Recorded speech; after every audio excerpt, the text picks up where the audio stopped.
Hello there.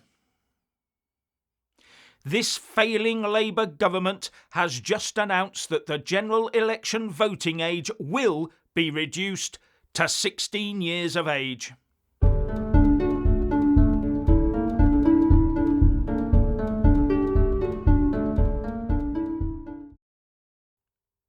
Great, just what we needed. A government picked by wet behind the ears kids who still wet the bed and think Stalin was in one direction. Yes, we all knew it was coming. Angela Rayner has announced this Labour government will be giving children the vote. And from this, I smell an early general election coming. Either that or Angela Rayner's boiling her cabbage again. But the stench of going to the country early really does emanate from this.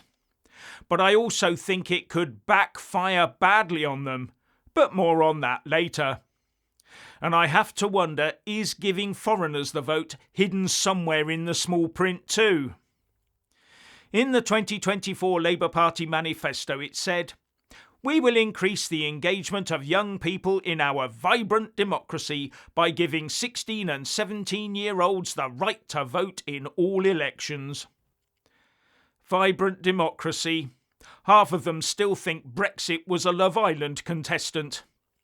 This is just an attempt by the lefty woke establishment to keep a firm grip on the levers of political power, or so the woke establishment believes.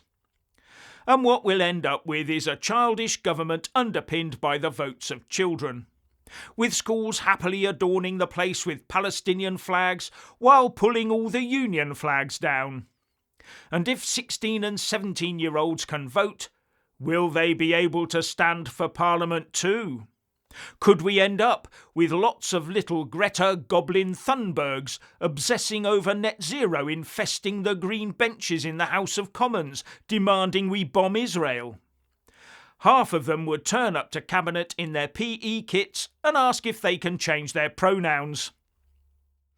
After all, the so-called intellectual left has completed its Marxist march through the institutions, hasn't it? To the point that all employers can only employ woke lefty indoctrinated youngsters and only train them via woke employment laws to be ever more anti-UK and woke. You go to HR with a question these days and come out with a tribunal. With the only thing in the way of a perpetual communist utopia being those horrid old patriots who still believe in the nation state and the UK being the best of the lot.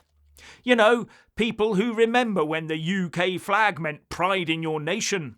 Those people that would vote en masse for Nigel Farage's Reform UK or Ben Habib's Advance UK or Nick Tenconi's UKIP, while supporting Rupert Lowe's non-party movement, Restore UK.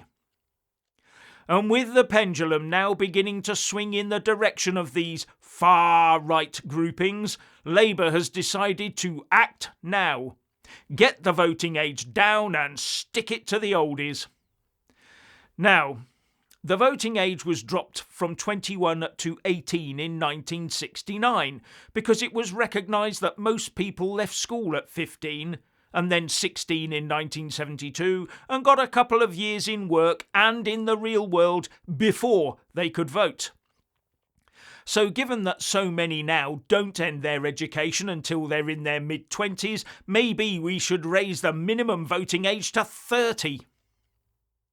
Anyway, as I said earlier, in my eyes this signals that a general election is far closer than we think.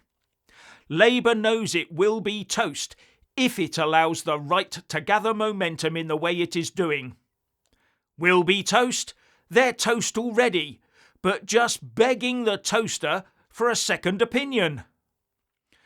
With the big danger to Labour being that the need to save the nation from the left drives the disparate right-wing groupings together. The centre-right coalescing around one party would be a disaster for the left. And they cannot wait too much longer before that happens. So as far as I'm concerned, they are diving in with adding 16 and 17-year-old voters to the electoral rolls now and not waiting until nearer to a 2029 election so as to give them space to call an early general election and head off the danger at the pass. But as I said earlier, this might backfire on them. I remember at that 2024 general election the number of 16 and 17-year-olds showing a very strong interest in and support for Nigel Farage's Reform UK. And it wasn't just the young boys either. Even the girls were backing him, although half of them thought Reform was a skincare product. Now a quick interjection. Please like, subscribe and comment below and become a channel member to get extra content like this for less than the price of a pint in a London pub every month by clicking on the join button or following the link in the descriptions box below on a laptop or desktop computer. And don't worry, it won't show up on your bank statement as Right-Wing Nutcase Monthly, it just says Jeff's Fighting Fund. So support the channel today before Keir Starmer introduces mandatory drag readings at the polling booth. Now, the left might think they control the minds and beliefs of the young, but the authorities in the USSR also thought that just before the Berlin Wall fell. People learn, when under ideological control, how to be seen to be doing the correct thing while thinking for themselves.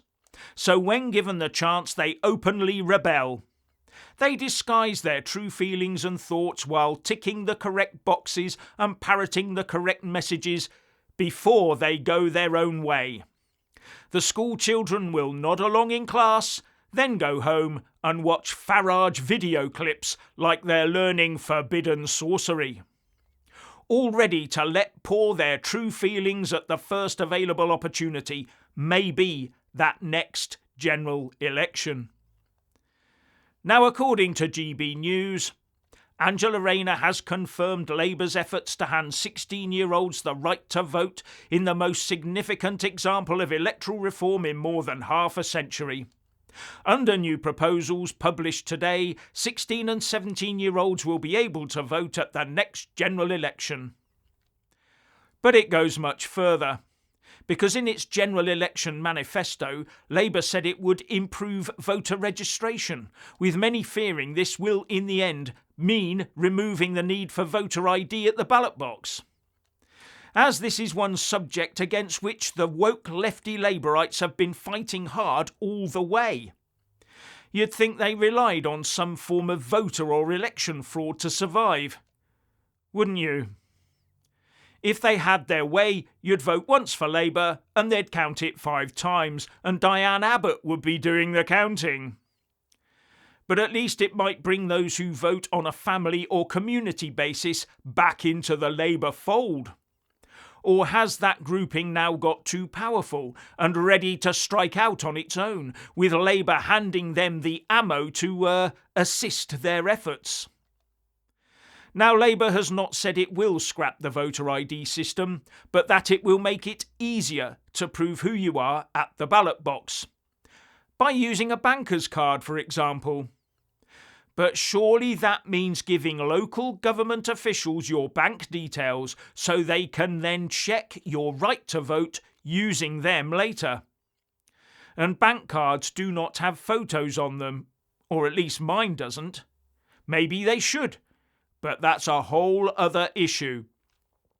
Next, they'll be able to vote with library cards from the schools they got expelled from, won't they? Here's what our Ange said. For too long, public trust in our democracy has been damaged and faith in our institutions has been allowed to decline. Trust in democracy was already damaged because there was no voter ID. The requirement for voter ID was meant to help repair that.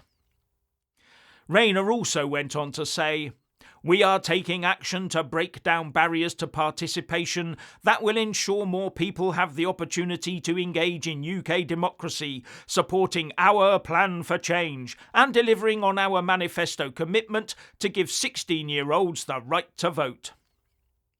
So the young people who lack the full capacity to form a contract, or smoke, or drink, with some too young to drive, or go into battle, and have not even completed their now obligatory uni education, are to be given the power to vote for the people who will make those decisions on the behalf of the rest of us.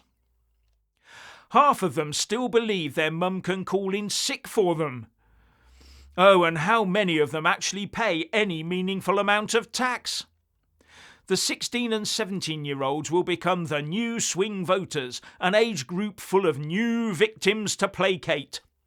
Expect pledges for free Wi-Fi, safe spaces, and vegan hash browns in every school canteen. How about a pre-work pension? And our Ange went on to say, "We cannot take our democracy for granted, and by protecting our elections from abuse and boosting participation, we will strengthen the foundations of our society for the future." Looking at the sort of electoral practices to tighten up the procedure that Labour has opposed gives me absolutely no confidence that abuse of our elections will do anything other than increase. As I said, this is the Labour Party recognising an existential threat in the form of a rise of the centre-right that threatens to blow away much of the old uniparty establishment. This is gearing up for an early general election. Finally, please like, subscribe and comment below, and a big shout out to our channel members and Patreon supporters, and thank you for watching.